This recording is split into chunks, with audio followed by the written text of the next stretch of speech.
नमस्कार। केंद्रीय मंत्रिमंडल के मेरे सहयोगी धर्मेंद्र प्रधान जी, देश भर से हमारे साथ जुड़े राज्यपाल श्री, शिक्षा जगत के महानुभाव, देवी और सज्जनों, आज विकसित भारत के संकल्पों को लेकर बहुत ही अहम दिन है। मैं सभी गवर्नर्स को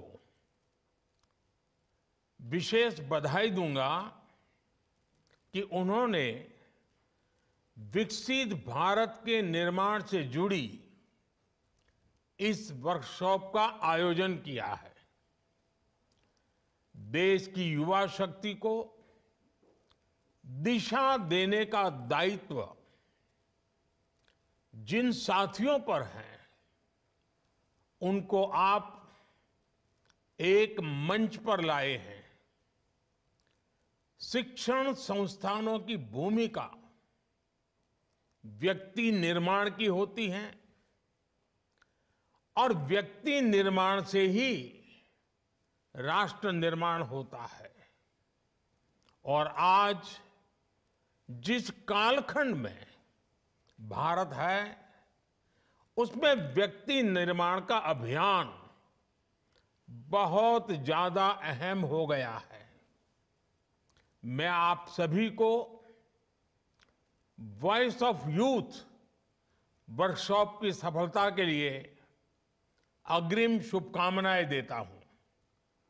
साथियों, हर देश को इतिहास एक ऐसा कालखंड देता है जब वो अपनी विकास यात्रा को कई गुना आगे बढ़ा लेता है।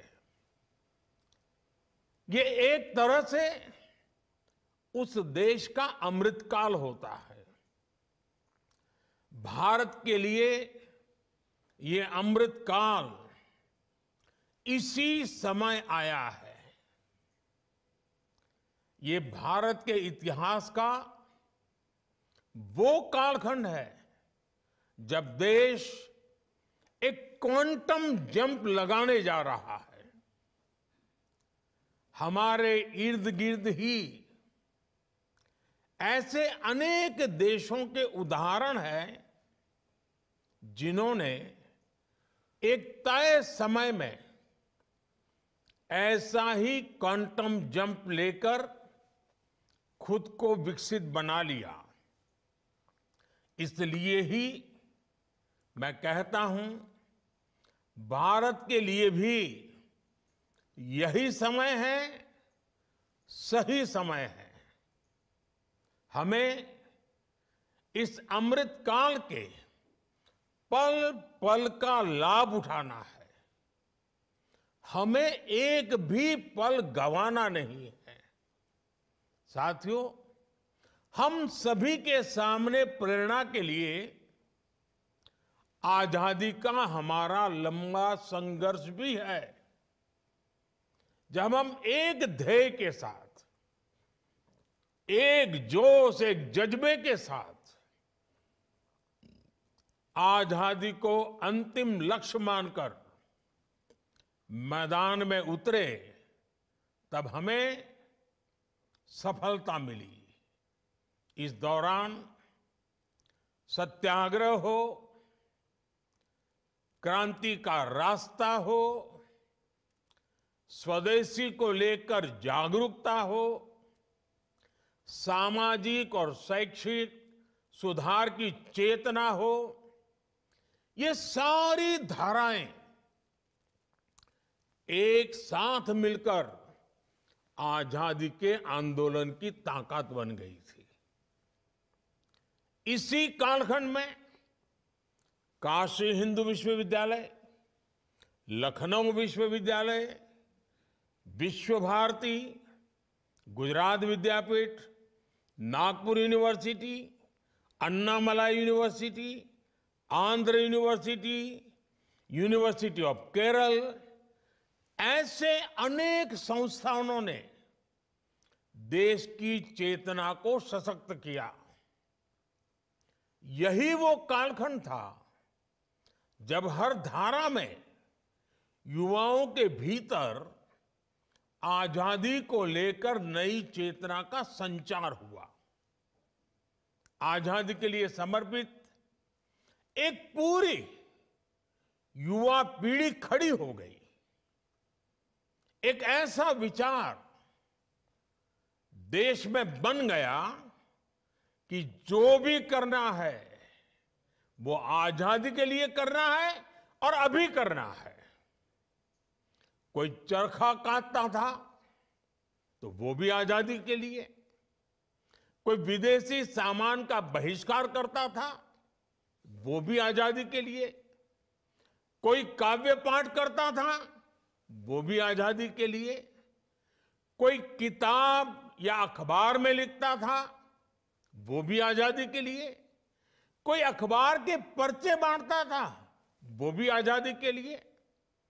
ठीक इसी तरह आज हर व्यक्ति, हर संस्था, हर संगठन को इस प्रण के साथ आगे बढ़ना है कि मैं जो कुछ भी करूंगा वो विकसित भारत के लिए होना चाहिए। आपके लक्ष्य, आपके संकल्पों का ध्येय एक ही होना चाहिए, विकसित भारत। एक शिक्षक के तौर पर आप ये सोचें कि ऐसा क्या करेंगे कि विकसित भारत के लक्ष्य में देश की मदद हो। एक विश्वविद्यालय के तौर पर आप ये सोचें कि ऐसा क्या करें कि भारत तेजी से विकसित बने। आप जिस क्षेत्र में हैं वहां ऐसा क्या हो, किस तरह हो कि भारत विकसित बनने के अपने मार्ग में तेजी से आगे बढ़े। साथियों, आप जिन एजुकेशन इंस्टीट्यूट को रिप्रेजेंट करते हैं वहां आपको देश की युवा ऊर्जा को इस एक लक्ष्य के लिए चैनलाइज करना है। आपके संस्थानों में आने वाला हर युवा कुछ न कुछ विशेषताओं के साथ आता है। उसके विचारों को चाहे वो कितने भी विविध क्यों न हो, उन सबको विकसित भारत के निर्माण की धारा से जोड़ना है। मैं चाहूंगा कि आप सभी विकसित भारत @2047 के विजन में कंट्रीब्यूट करने के लिए अपने दायरे से बाहर जाकर भी सोचें, आउट ऑफ बॉक्स सोचें। देश के हर कॉलेज और यूनिवर्सिटी में अधिक से अधिक युवा इस अभियान में शामिल हो सके, इसके लिए भी आपको विशेष अभियान चलाना चाहिए, नेतृत्व करना चाहिए, सरल भाषा में चीजों को व्याख्यायित करना चाहिए। आज ही माय गॉव के अंदर विकसित भारत @2047 सेक्शन लॉन्च हुआ है।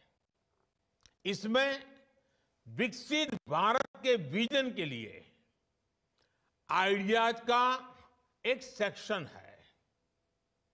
और क्योंकि आइडिया की शुरुआत ही आई से होती है, इसलिए इसमें ऐसे आइडिया चाहिए जिसमें वर्णन हो कि मैं स्वयं भी क्या कर सकता हूं। और आइडिया में जैसे आई सबसे पहले हैं इंडिया में भी आई सबसे पहले है। यानी अगर हमें सफलता पानी है, लक्ष्यों की प्राप्ति करनी है, उचित परिणाम लाना है, तो स्वयं के आय से ही शुरू होता है। इस माईगॉव पर, इस ऑनलाइन आइडियाज के पोर्टल पर 5 अलग अलग थीम्स पर सुझाव दिए जा सकते हैं। सबसे बेहतरीन 10 सुझावों के लिए पुरस्कार की भी व्यवस्था की गई है। साथियों, जब मैं सुझावों की बात करता हूं तो आपके सामने खुला आसमान है। हमें देश में एक ऐसी अमृत पीढ़ी को तैयार करना है जो आने वाले वर्षों में देश की कर्णधार बनेगी, जो देश को नेतृत्व और दिशा देगी। हमें देश के एक ऐसी नौजवान पौध को तैयार करना है जो देश हित को सर्वोपरि रखते, जो अपने कर्तव्यों को सर्वोपरि रखें। हमें सिर्फ शिक्षा और कौशल तक ही सीमित नहीं रहना है। एक नागरिक के तौर पर 2400 घंटे देश के नागरिक कैसे सजग रहें, इस दिशा में भी प्रयास बढ़ाने आवश्यक है। हमें समाज में वो चेतना लानी है, कैमरे लगे हो या न लगे हो, लोग ट्रैफिक की रेड लाइट जंप न करें। लोगों में कर्तव्य बोध इतना ज्यादा हो कि वो समय पर दफ्तर पहुंचे, अपने दायित्वों को निभाने के लिए आगे बढ़कर काम करें। हमारे यहां जो भी प्रोडक्ट बने उसकी क्वालिटी इतनी बेहतर हो कि मेड इन इंडिया देखकर लेने वाले का गर्व और बढ़ जाए। जब देश का हर नागरिक जिस भी भूमिका में है, जब वो अपने कर्तव्यों को निभाने लगेगा तो देश भी आगे बढ़ चलेगा। अब जैसे प्राकृतिक संसाधनों के इस्तेमाल से जुड़ा विषय है। जब जल संरक्षण को लेकर गंभीरता बढ़ेगी, जब बिजली बचाने को लेकर गंभीरता बढ़ेगी, जब धरती मां को बचाने के लिए केमिकल का इस्तेमाल कम होगा, जब पब्लिक ट्रांसपोर्ट के ज्यादा से ज्यादा इस्तेमाल के प्रति गंभीरता होगी, तो समाज पर, देश पर, हर क्षेत्र में बहुत ज्यादा सकारात्मक प्रभाव पड़ेगा। मैं ऐसे कितने ही उदाहरण आपको गिना सकता हूं। आप भी मानेंगे कि छोटी छोटी बातें हैं, लेकिन इनका इंपैक्ट बहुत बड़ा होता है। स्वच्छता के जन आंदोलन को नई ऊर्जा कैसे दी जाए, इसके लिए भी आपके सुझाव अहम होंगे। हमारे युवा आधुनिक लाइफस्टाइल के साइड इफेक्ट का मुकाबला करें, इसके लिए आपके सुझाव अहम होंगे। मोबाइल की दुनिया के अलावा बाहर की दुनिया भी देखें, ये भी उतना ही जरूरी है। एक शिक्षक के तौर पर आपको ऐसे कितने ही विचारों की सीडिंग वर्तमान और अगली पीढ़ी में करनी है, और आपको खुद भी अपने विद्यार्थियों का रोल मॉडल बनना है। देश के नागरिक जब देश के हित की सोचेंगे, तभी एक सशक्त समाज का निर्माण होगा। और आप भी जानते हैं कि जिस तरह समाज का मानस होता है, वैसी ही झलक हमें शासन प्रशासन में भी नजर आती है। मैं अगर शिक्षा के क्षेत्र की बात करूं, तो उससे जुड़े भी कितने ही विषय हैं। 3-4 साल के कोर्स के बाद हमारे शिक्षण संस्थान प्रमाण पत्र देते हैं, डिग्रियां देते हैं, लेकिन क्या हमें यह सुनिश्चित नहीं करना चाहिए कि हर छात्र के पास कोई न कोई स्किल अनिवार्य रूप से हो?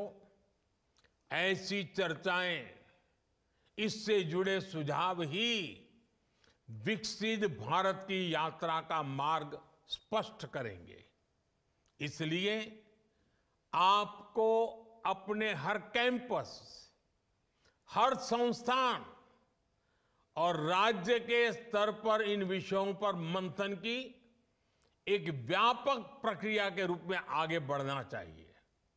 साथियों, विकसित भारत के निर्माण का यह अमृतकाल वैसा ही है, वैसा ही समय है जैसे हम अक्सर परीक्षाओं के दिनों में देखते हैं। विद्यार्थी अपने परीक्षा के प्रदर्शन को लेकर बहुत आत्मविश्वासी होते हैं, लेकिन फिर भी अंतिम समय तक वो कोई कोर कसर बाकी नहीं छोड़ता। हर विद्यार्थी अपना सब कुछ झोंक देता है, समय का पल पल एक ही देह से जोड़ देता है। और जब परीक्षा की तारीखें आ जाती हैं, डेट डिक्लेयर हो जाती है, तो ऐसा लगता है पूरे परिवार की परीक्षा की तारीख आ गई है। सिर्फ विद्यार्थी नहीं, बल्कि पूरा परिवार ही एक अनुशासन के दायरे में हर काम करता है। हमारे लिए भी देश के नागरिक के तौर पर परीक्षा की डेट डिक्लेयर हो चुकी है। हमारे सामने 25 साल का अमृतकाल है। हमें 24 घंटे इसी अमृतकाल और विकसित भारत के लक्ष्यों के लिए काम करना है। यही वातावरण हमें एक परिवार के रूप में बनाना, ये हम सबकी सामूहिक जिम्मेवारी है। साथियों, आज दुनिया की आबादी तेजी से बुजुर्ग हो रही है और भारत युवा शक्ति से सशक्त है। एक्सपर्ट बताते हैं कि आने वाले 25-30 वर्षों तक वर्किंग एज पॉपुलेशन के मामले में भारत सबसे अग्रणी रहने वाला है। इसलिए भारत के युवाओं पर पूरी दुनिया की नजर है। युवा शक्ति एजेंट ऑफ चेंज भी है और बेनिफिशियरीज ऑफ चेंज भी है। आज जो युवा साथी कॉलेज और यूनिवर्सिटीज में हैं, उनके कैरियर को भी यही 25 साल तय करने वाले हैं। यही युवा नए परिवार बनाने वाले हैं, नया समाज बनाने वाले हैं। इसलिए ये तय करना कि विकसित भारत कैसा हो, ये हक भी सबसे अधिक हमारी युवा शक्ति को ही है। इसी भाव के साथ सरकार देश के हर युवा को विकसित भारत के एक्शन प्लान से जोड़ना चाहती है। देश के युवाओं की आवाज को विकसित भारत के निर्माण की नीति रणनीति में ढालना चाहती है। युवाओं के साथ आप सबसे ज्यादा संपर्क में रहते हैं, इसलिए इसमें आप सभी साथियों का योगदान बहुत महत्वपूर्ण होने वाला है। साथियों, हमें प्रगति के जिस रोड मैप पर चलना है, वो सिर्फ सरकार तय नहीं करेगी, उसे देश तय करेगा। देश के हर नागरिक का इनपुट उसमें होगा, सक्रिय भागीदारी इसमें होगी। सबका प्रयास यानी जन भागीदारी एक ऐसा मंत्र है जिससे बड़े से बड़े संकल्प सिद्ध होते हैं।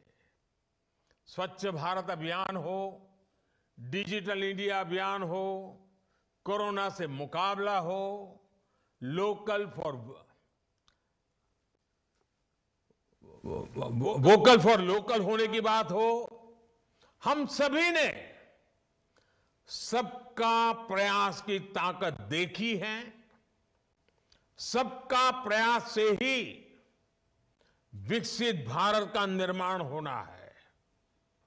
आप सभी विद्वज्जन स्वयं भी देश के विकास के विजन को शेप करने वाले लोग हैं, युवा शक्ति को चैनलाइज करने वाले लोग हैं। इसलिए आपसे अपेक्षाएं कहीं अधिक हैं। ये देश का भविष्य लिखने का एक महाअभियान है। आपका हर सुझाव विकसित भारत की इमारत की भव्यता को और निखारेगा। एक बार फिर आप सभी को आज के इस वर्कशॉप की तो शुभकामनाएं देता हूं, लेकिन आज से जो आंदोलन शुभारंभ हो रहा है, और मेरा पक्का विश्वास है कि 2047 तक हम विकसित भारत बना सकते हैं, मिलकर के बना सकते हैं। आज यात्रा का आरंभ हो रहा है। नेतृत्व शिक्षाविदों के हाथ में है, नेतृत्व विद्यार्थियों के हाथ में है, नेतृत्व शिक्षण जगत की इंस्टीट्यूशंस के हाथ में है, और ये अपने आप में देश बनाने वाली और स्वयं को भी बनाने वाली पीढ़ी का कालखंड है। उन सब के लिए मेरी बहुत बहुत शुभकामनाएं हैं। धन्यवाद।